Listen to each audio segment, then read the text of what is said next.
Hello everyone. आज हम करेंगे क्लास 10th एनसीईआरटी के एक्सरसाइज 3.5 के क्वेश्चंस को, लेकिन उससे पहले जिसमें थोड़ा सा बेसिक है, ठीक है, उसको आप ढंग से समझ लो तो आपके क्वेश्चन बिल्कुल इजी सॉल्व होंगे। ठीक है, इजीली सॉल्व होंगे। तो देखो, यहाँ पर हम बात करते हैं लीनियर इक्वेशंस की।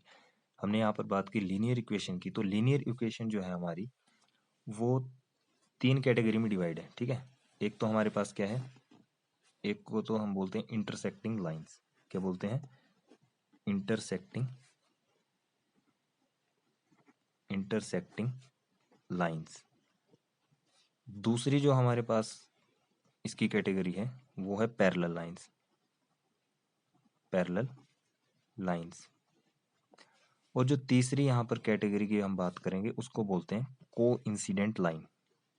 को इंसिडेंट इंसिडेंट ठीक है, या तो को इंसिडेंट बोलते हैं या तो ओवरलैप बोलते हैं। ठीक है, ओवरलैप, को इंसिडेंट या फिर ओवरलैपिंग इसको बोल देते हैं। अब देखो, इंटरसेक्टिंग क्या है? इंटरसेक्टिंग लाइन है क्या? जब भी हमारी इंटरसेक्टिंग का मतलब क्या होगा? इंटरसेक्टिंग से आप समझ गए कि इंटरसेक्टिंग लाइन कौन सी? दो जो लाइनें आपस में इस तरह से काटती होंगी। ठीक है, जो दो लाइनें जो आपस में इस तरह से काटती होंगी। तो इंटरसेक्टिंग लाइन की जो कंडीशन होती है वो होती है A1/A2 does not equal to B1/B2। बस इस चीज को याद रखना, आपका क्वेश्चन हो जाएगा। अब इसमें जो है बात करते हैं क्या, इंटरसेक्टिंग लाइन की। तो जैसे मैंने कि ये इंटरसेक्टिंग लाइन ली, तो यहाँ पर देखो कोई पॉइंट बन रहा है। ठीक है, ये पॉइंट बना। जब ये पॉइंट बना तो हमें क्या मिल गया? सॉल्यूशन। क्या मिला यहाँ पे? सॉल्यूशन। जब भी हमें सॉल्यूशन मिल जाए तो उसको हम लिख देते हैं कि intersecting line have unique solution. इसके क्या होंगे? यूनिक सॉल्यूशन होंगे। और ये जो है क्या है, हमारा कंसिस्ट करेगा। ये हमारा क्या होगा? कंसिस्ट कर जाएगा। ठीक है, एक तो इसमें क्या होगा, इंटरसेक्टिंग लाइन होगी। पहली कंडीशन क्या है कि A1/A2 होगा। ठीक है, और वो किसके इक्वल नहीं होगा? B1/B2 के। बस ये दो हमने चेक कर दिया तो हमारा काम सोल्व। अब यहाँ देखो, इसमें क्या बताया है कि जब भी इंटरसेक्ट करेगी लाइन तो उसमें हमारा सॉल्यूशन आएगा। तो यहाँ लिख सकते हैं कि हैविंग यूनिक सॉल्यूशन, उसके बहुत सारे सॉल्यूशन हो सकते हैं। और दूसरा क्या लिख सकते हैं कि वो कंसिस्ट करती है। ठीक है, वो लाइन जो है कंसिस्ट करती है, या वो पॉइंट जो है कंसिस्ट करता है। लेकिन पैरेलल लाइन की अगर हम बात करें तो पैरेलल लाइन हमारी कब होगी? जब A1/A2 आ जाए। ठीक है, और वो B1/B2 के भी इक्वल आ जाए। ठीक है, A1/A2 B1/B2, तब वहां पर लाइंस जो होंगी वो पैरेलल आएंगी इस तरह से। और पैरेलल लाइन आने पे यहाँ पर हमें कोई सॉल्यूशन मिल रहा है? क्योंकि ये तो पैरेलल जाएंगी, आपस में क्रॉस नहीं करेंगी। ठीक है, तो यहाँ पर क्या हो जाएगा? No solution. जब नो सॉल्यूशन आ गया, यहाँ तो कंसिस्ट था, ये क्या हो जाएगा? इनकंसिस्टेंट। ठीक है, ये हो जाएगा इनकंसिस्टेंट। इतनी बात क्लियर है। अब कोइंसिडेंट या फिर ओवरलैप। अब ओवरलैप से आप क्या समझ सकते हैं? ओवरलैप का कंसेप्ट क्या होगा? मान लो ये कोई लाइन है। ठीक है, ये लाइन आ गई कोई। ठीक है, और जो दूसरी ग्राफ की लाइन आई वो भी हमारी क्या होगी?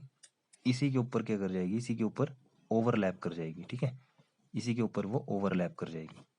उस कंडीशन को क्या बोलेंगे हम? कोइंसिडेंट। ठीक है, इसमें आ जाएगा ओवरलैपिंग। और इसमें भी क्या होगा? ये भी लाइन क्या होगी? ये भी पॉइंट क्या होगा? कंसिस्ट करेगा। ठीक है, तो ये भी क्या आ गया? कंसिस्टेंट। क्लियर है इतना? सिर्फ ये दो चार बातें थी जो इसमें समझने लायक थी। इंटरसेक्टिंग में क्या होगा? हैविंग यूनिक सॉल्यूशन, और ये कंसिस्ट करेगा। पैरेलल में क्या होगा? इनकंसिस्टेंट होगा। क्यों? क्योंकि इसमें पैरेलल लाइन है तो नो सॉल्यूशन आएगा। ओवरलैपिंग में हमें सॉल्यूशन भी मिलेगा और साथ में कंसिस्ट भी करेगा, और ये ओवरलैप इसमें काउंट होता है। ठीक है, अब हम करते हैं इसकी एक्सरसाइज को।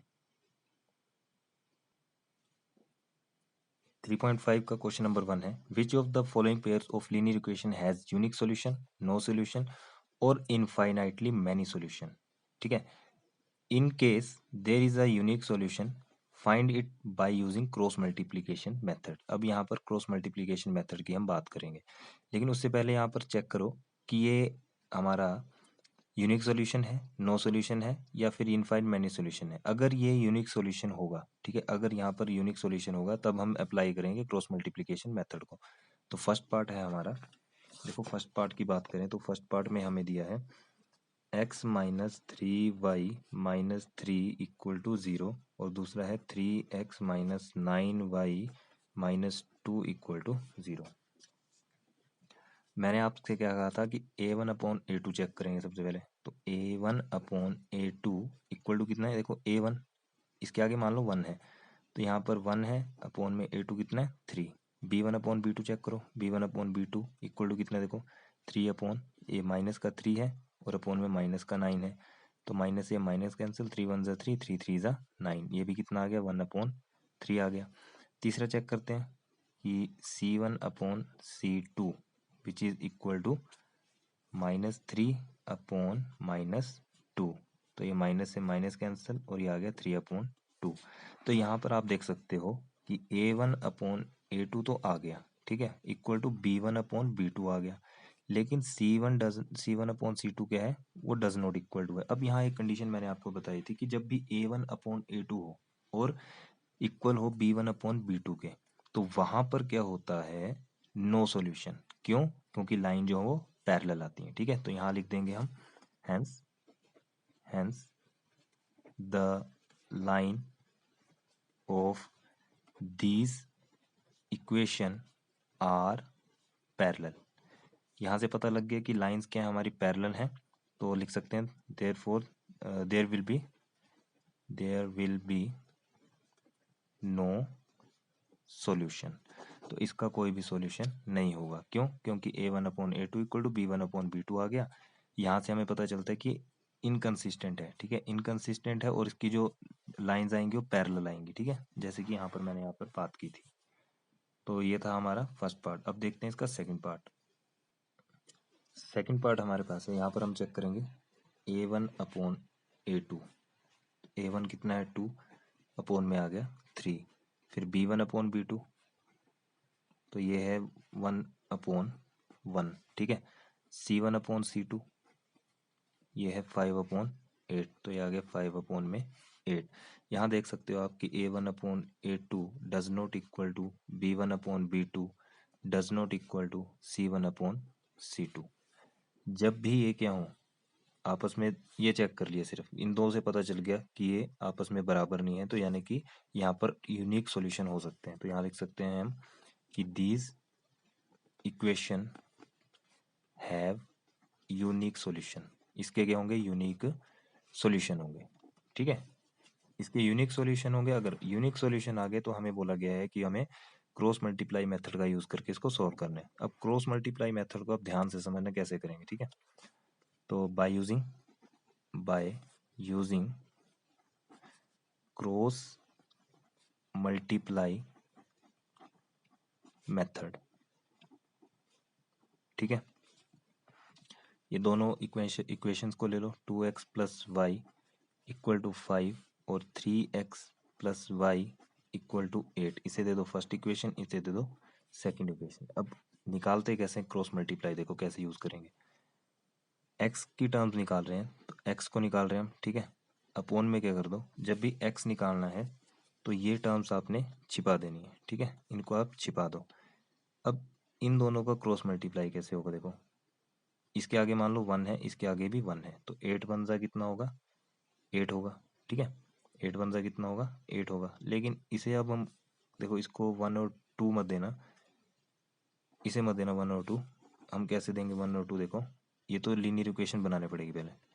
2x plus y minus 5 equal to 0, और यहाँ पर कितना आएगा 3x minus y, sorry 3x plus y minus 8 equal to 0, ठीक है। अब यहाँ से क्रॉस मल्टीप्लाई यूज कर देंगे, इसे दे दो फर्स्ट इक्वेशन, इसे दे दो सेकंड इक्वेशन।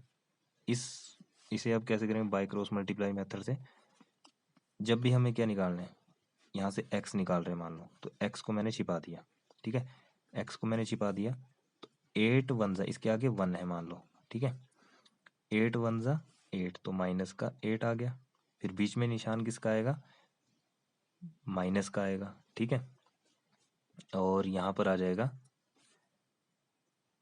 5 1 ज़ा 5, लेकिन माइनस 5 आएगा, ठीक है, इस बात को समझो, x को छिपा दो, 8 1 ज़ा माइनस 8, क्योंकि माइनस का साइन है, यहाँ पर माइनस का साइन ही आएगा, ठीक है, बीच में माइनस का साइन आएगा, और 1 इंटू 5, तो ये हो गया माइनस का 5।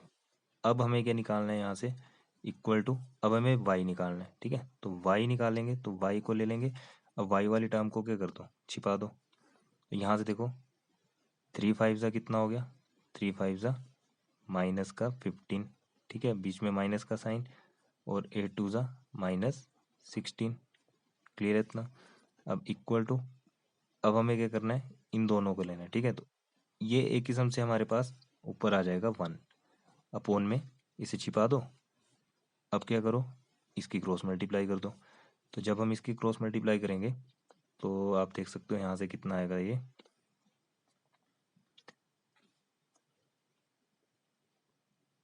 यहाँ पर हम इसको छिपा देंगे लास्ट टर्म को, और यहाँ से 3 1 ज़ा 3, बीच में माइनस का साइन, 2 1 2 ज़ा 2। क्लियर है इतना। तो ये कितना आ गया, यहाँ से देखो एक्स अपोन में आ गया। अब हमारे पास ये एक्स अपोन में आ गया 8 इंटू, यहाँ पर हमारे पास कितना है, ये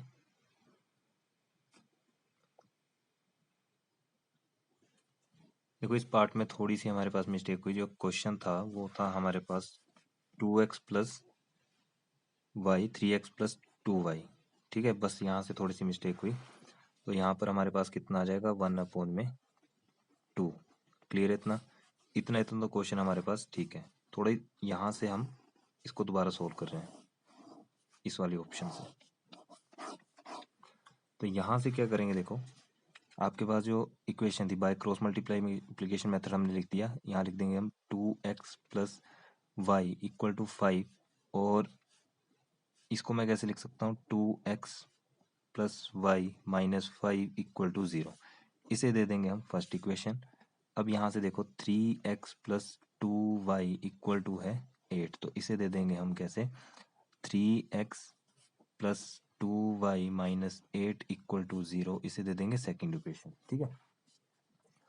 अब यहाँ पर क्रॉस मल्टीप्लाई कैसे यूज करेंगे, देखो यहाँ कर देंगे हम, सबसे पहले निकाल देंगे x की वैल्यूज को। तो x की वैल्यूज को कैसे निकाल देंगे, इस x को तो छिपा देंगे हम, ठीक है, इसको हमने छिपा दिया। अब जो हमारे पास बचा वो रही टर्म्स सिर्फ इतनी इतनी, ठीक है। तो यहाँ से देखो 8 1 ज़ा, इसके आगे क्या है, मान लो वो a1 है, तो 8 1 ज़ा 8 आएगा, लेकिन माइनस का, माइनस 8 आ गया, बीच में माइनस का साइन, इंटू 2 5 ज़ा 10, लेकिन माइनस का, माइनस 10, ठीक है, इक्वल टू, अब निकाल देंगे हम y की वैल्यूज को। अब y की वैल्यू निकाल रहे तो y वाली टर्म्स को छिपा दो, ठीक है, y वाली टर्म्स को छिपा दिया। तो यहाँ पर देखो 3 5 ज़ा 15। अब हम यहाँ से चलेंगे, 3 5 ज़ा 15 माइनस, माइनस का 8 है, 8 2 ज़ा 16, यानी कि यहाँ पर आ गया माइनस का 16। तीसरी टर्म की बात करें तो तीसरी टर्म में हमारे पास c निकालने के लिए हमारे पास एक्स वाई है, तो यहाँ पर 1 ले लेंगे, ठीक है, और अपोन में इसको छिपा दो, ठीक है। अब यहाँ से ये दोनों चीज़ें कर लेंगे, तो यहाँ से आ जाएगा देखो 2 2 ज़ा 4 माइनस 3 1 ज़ा 3। क्लियर है बात कि एक्स वाई जेड को छिपा के हम इन टर्म्स को निकाल सकते हैं। ये है हमारा क्रॉस मल्टीप्लाई मेथड।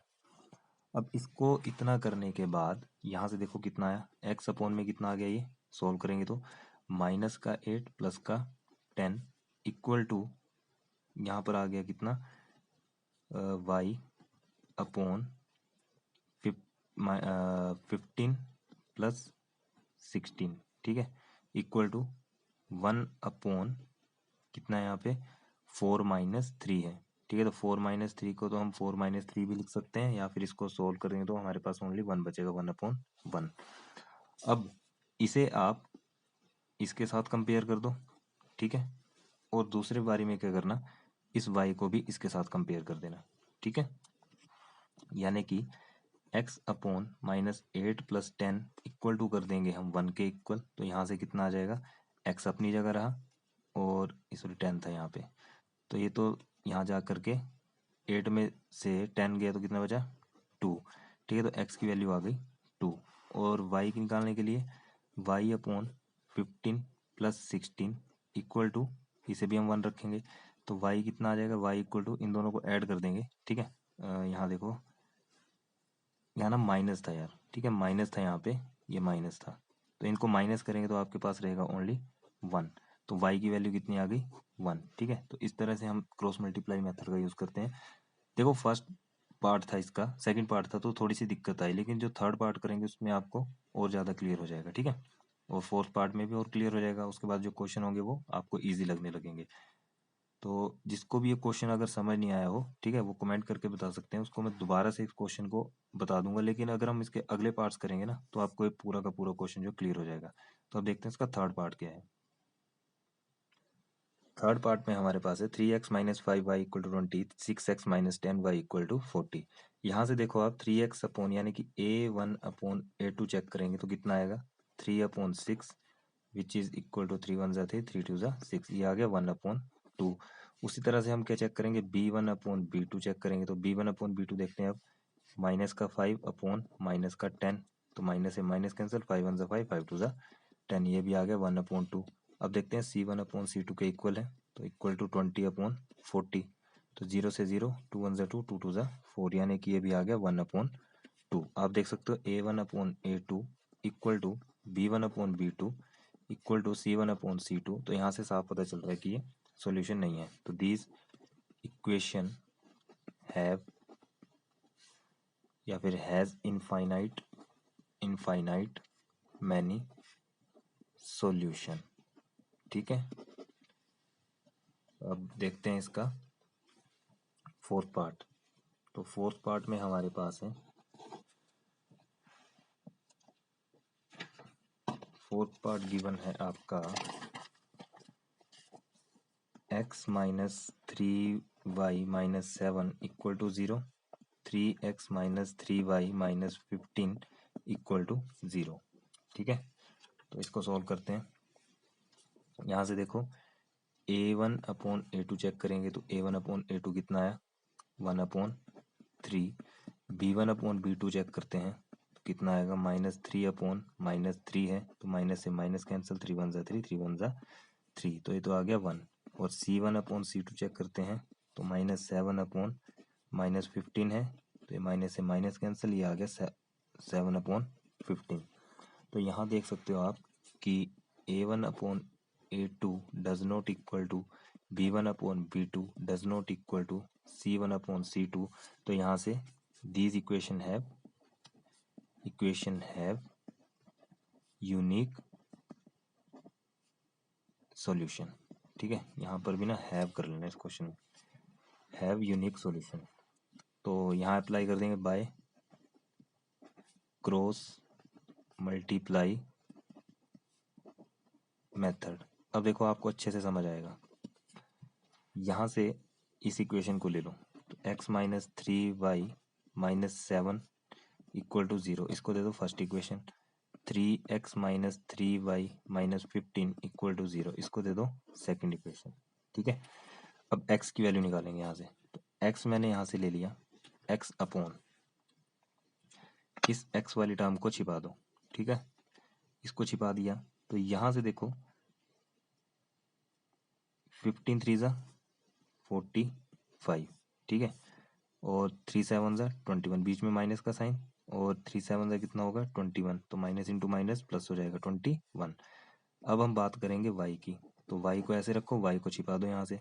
अब हमारे पास टर्म्स क्या है 15 7 15 और ये 1 और 3 यहाँ से। तो यहाँ से देखो 3 7 ज़ा 21 आ जाएगा, ठीक है। 3 7 ज़ा 21 यानी कि माइनस का 21, यहाँ माइनस का साइन, और 15 1 ज़ा 15, तो माइनस यहाँ पर भी है और यहाँ पर भी इसके साथ क्या आएगा 15 आएगा, ठीक है, माइनस का। अब देखो यहाँ पे इसको तो हम लिखते हैं 1 अपॉन में, इसको छिपा देंगे। तो यहाँ से चलेंगे अब हम 3 1 ज़ा 3, लेकिन माइनस का, यहाँ पर माइनस का साइन, 3 3 ज़ा 9, और ये भी माइनस का। क्लियर है इतना। अब देखो यहाँ सोल्व करेंगे इसको। याद रखो हमने क्या किया, इसको छिपाया, ठीक है, यहाँ से छिपाया, तो ये और ये पहले मल्टीप्लाई होगा, 15 और 3 कर दिया, 3 7 ज़ा 21। उसके बाद जब हम y को छिपाएंगे तो यहाँ से चलेंगे, 3 7 ज़ा 21 और 15 1 ज़ा 15, यानी कि इसको सबसे पहले लेंगे, इसको बाद में लेंगे। फिर जब हम यहाँ पर आएंगे तो यहाँ पर आने के बाद इस ऐसे को चलेंगे, ठीक है, इसको पहले लेंगे, इसको बाद में लेंगे। इतनी बात क्लियर है।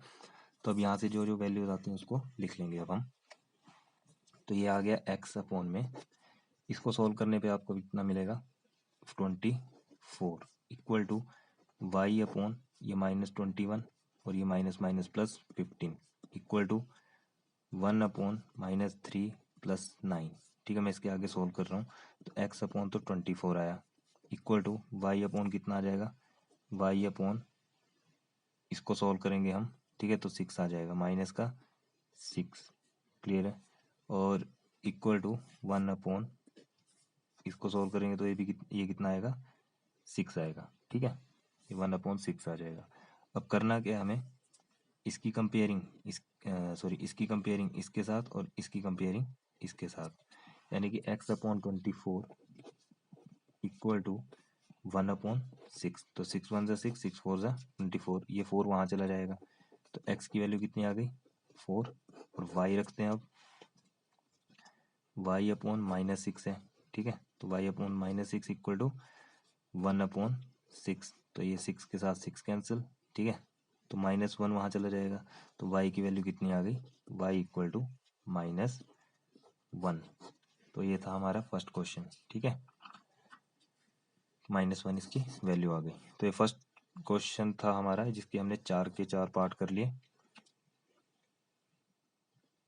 क्वेश्चन नंबर 2 है इस एक्सरसाइज का, जो दिया है, for which values of a and b does the following pair of linear equation have a infinite number of solution. a और b की वैल्यू हमें फाइंड करनी है, ठीक है। तो ये हमारे पास इक्वेशन दी है कि 2x + 3y = 7, a - b into x + a + b into y = 3a + b - 2। कैसे करेंगे देखो, सबसे पहले तो for infinite number of solution, for infinite number of solution, तो यहाँ पर क्या आ जाएगा देखो, a1/a2 equal to b1/b2 equal to c1/c2, ठीक है। अब यहाँ पे ये जो 2 है, यानी कि 2 ये a - b आ जाएगा, ठीक है, a - b आ जाएगा इक्वल टू 3 a + b आ जाएगा, a + b आ गया इक्वल टू 7/3a + b, यहाँ पर दिया है, ठीक है, तो इसको ले लेंगे 3a + b - 2। अब करना क्या है, यहाँ पर हम क्रॉस मल्टीप्लाई कर देंगे, किस किस की, इन दोनों की पहले करवा देंगे, ठीक है, और फिर इन दोनों की बाद में करवा देंगे। तो क्रॉस मल्टीप्लाई करेंगे, सबसे पहले इसको करते हैं क्रॉस मल्टीप्लाई। तो यहाँ पर देखो क्रॉस मल्टीप्लाई करके आपको मिलेगा, जब हम यहाँ पे करेंगे तो 2a + 2b equal to 3a - 3b, ठीक है, और साथ ही साथ मैं यहाँ पे इसकी भी कर रहा हूँ। तो ये है आपका 3 इंटू, यहाँ लिख देते हैं 3 इंटू में 3a + b - 2 equal to 7 into में a + b। यहाँ से तो ये हो जाएगा 2a और यहाँ आ जाएगा माइनस का 3a इक्वल टू -3b, ये वहाँ जा कर के माइनस का 2b, और यहाँ पे 3 3 = 9a + 3b -3 2 = 6 equal to 7a + 7b। यहाँ से कितना रहा माइनस का a इक्वल टू, यहाँ से माइनस का 3 और ये माइनस का 2, यानी कि माइनस का 5, ठीक है। अब मैं 5b, यहाँ से देखो तो 9a -7a और -6 यहाँ पे रखो, ठीक है, 7b और ये वहाँ जा करके माइनस का 3b, ये -a और ये माइनस यहाँ आ जाएगा, यानी कि -5 यहाँ आएगा तो प्लस का 5b इक्वल टू 0। इसे दे दो फर्स्ट इक्वेशन, ठीक है, और यहाँ सॉल्व करेंगे तो ये बचेगा 2a -6 और यहाँ बचेगा 4b। यहाँ पर 2a -4b और इस 6 को भेज दो दूसरी तरफ, तो इक्वल टू 6, इसे दे दो सेकंड इक्वेशन। अब इस क्वेश्चन में ये नहीं कहा गया है कि आपने किस मेथड से करना है, तो यहाँ पर आप सब्स्टिट्यूशन मेथड भी यूज कर सकते हो, ठीक है, सब्स्टिट्यूशन कर लो या फिर एलिमिनेशन मेथड कर लो। तो बाय सब्स्टिट्यूशन मेथड, ठीक है, सब्स्टिट्यूशन मेथड में क्या होगा, जो हमारी इक्वेशन है फर्स्ट, बाय इक्वेशन फर्स्ट, इसको ले लो तो -a+5b है इक्वल टू 0। तो यहाँ से क्या होगा, हम एक वैल्यू निकाल लेंगे। किसकी निकालते हैं, 5b निकाल दो, इक्वल टू आ जाएगा a। इसे दे देंगे हम third equation. Put equation third in second, second में पुट कर देंगे तो 2a - 4b इक्वल टू है 6, यानी कि 2a - 4 × 5b, एक मिनट, a की वैल्यू, सॉरी a की वैल्यू हमारे पास क्या है 5b, तो 2 × 5b - 4b इक्वल टू 6। इसको सोल्व करेंगे आगे तो ये आ जाएगा कितना, 10b - 4b इक्वल टू 6। यहाँ से इसको माइनस किया तो 6b इक्वल टू 6, और 6 से 6 कैंसिल, तो b की वैल्यू आ गई 1। b की वैल्यू 1 आ गई तो इसको हम पुट कर देंगे। Put b equal to 1 in equation third में कर दो, ठीक है, इस थर्ड में। तो 5b इक्वल टू a है, तो 5 × 1 इक्वल टू a, यानी कि a की वैल्यू आ गई a इक्वल टू 5, ठीक है। a की वैल्यू कितनी आ गई 5, तो therefore a equal to 5 and b equal to 1। ये हो गया इस पार्ट का आंसर। अब सेकंड पार्ट देखते हैं इस क्वेश्चन का क्या है। सेकंड पार्ट में हमें करना है, for which value of k will be the following pair of linear equation have no solution. अब नो सॉल्यूशन की बात है और साथ में क्या है, k की वैल्यू फाइंड करनी है। तो नो सॉल्यूशन की टर्म लिख लेंगे पहले, फॉर नो सॉल्यूशन। तो नो सॉल्यूशन के लिए क्या आ जाएगा आपके पास, a1/a2 equal to b1/b2 equal to does not equal to c1/c2, ठीक है। तो यहाँ से a1/a2 देखो 3/2 into k-1 equal to b1/b2, यानी कि b1/b2, यहाँ पर हम x नहीं लेंगे, ओनली 1 लेंगे, 1 यानी कि y नहीं लेंगे, y के प्लेस में 1 लेंगे, और यहाँ पर है k-1, ये हमने ले लिया, ठीक है। और does not equal to c1/c2 है, तो यहाँ से इसी को हम क्या करेंगे, क्रॉस मल्टीप्लाई, इसी को क्रॉस मल्टीप्लाई करेंगे, ठीक है। जब हमने इसको क्रॉस मल्टीप्लाई किया तो हमारे पास कितना आया, ये आ गया 3k-3 इक्वल टू, इसको करेंगे तो 2k-1 है, इसको एज इट इज लिखो पहले, 3k-3 इक्वल टू 2k-2, तो 3k-2k इक्वल टू -2, वहाँ जाके +3, ये कितना आ गया, k इक्वल टू 1, ठीक है। k इक्वल टू कितना आ गया यहाँ से, 2 1 ज़ा 2, और सॉरी यार यहाँ पे 2k इकट्ठा है ये, ठीक है, 2k जो है ना यहाँ पे इकट्ठा है, ये 2k-1 ऐसे है, ठीक है। तो यहाँ से आ जाएगा ये 2k-1, यहाँ देखो 3k-3 equal to 2k-1, 3k-3 equal to 2k-1, तो यहाँ से आ गया 3k माइनस का 2k इक्वल टू -1, और ये वहाँ जा करके +3 बन जाएगा, ठीक है। तो k इक्वल टू कितना आ गया 2, k की वैल्यू आ गई 2, और इसी के साथ हमारा क्वेश्चन नंबर सेकंड कंप्लीट। तो इस वीडियो में इतना ही। अगर वीडियो आपको अच्छी लगी प्लीज़ लाइक शेयर कमेंट जरूर करें, अपने फ्रेंड्स के साथ ज़्यादा से ज़्यादा शेयर करें। और देखो छोटी मोटी मिस्टेक्स होती रहती हैं, तो वो आप खुद भी देख लिया करो क्वेश्चन को, ठीक है। तो मिलते हैं नेक्स्ट वीडियो में। नेक्स्ट वीडियो में हम करेंगे इसका थर्ड और जो फोर्थ क्वेश्चन बचता है, ठीक है। थर्ड क्वेश्चन, फोर्थ क्वेश्चन में हमारे टोटल 5 पार्ट्स हैं, तो उन सभी को हम बारी बारी से करेंगे। इस वीडियो में इतना ही, मिलते हैं नेक्स्ट वीडियो में। Thank you.